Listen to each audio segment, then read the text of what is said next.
Il y a environ 3000 ans, se trouvaient ici des maisons de forme circulaire, en bois et sur pilotis. Mais un incendie a provoqué l'effondrement des bâtiments dans la rivière. Les maisons ont été recouvertes de vases et de nombreux objets ont ainsi été préservés. Ils datent de 1000 à 800 ans avant notre ère, vers la fin de l'âge du bronze en Grande-Bretagne. Il semble que les occupants soient partis en laissant tout derrière eux, même de la nourriture. C'est stupéfiant, incroyable que je puisse me trouver ici, à côté de cette maison circulaire intacte de l'âge du bronze, avec le toit toujours fixé. C'est la maison de quelqu'un il y a 3000 ans, et nous allons pénétrer à l'intérieur. La vase a protégé les décombres du pourrissement, et le site s'est transformé en une extraordinaire capsule temporelle. Les chercheurs trouvent des jarres qui contiennent encore de la nourriture, des os d'animaux et des tissus, au milieu des poutres brûlées du toit effondré. On a trouvé 29 pièces de vaisselle entières, ce qui a passionné les archéologues.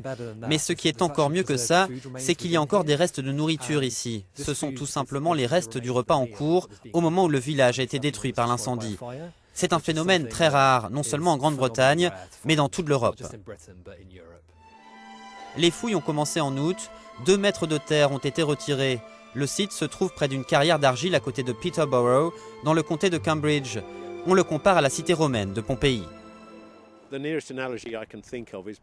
L'analogie la plus juste à laquelle je peux penser, c'est Pompéi, où une catastrophe a fait fuir tout le monde dans la précipitation, laissant derrière eux toute leur vaisselle.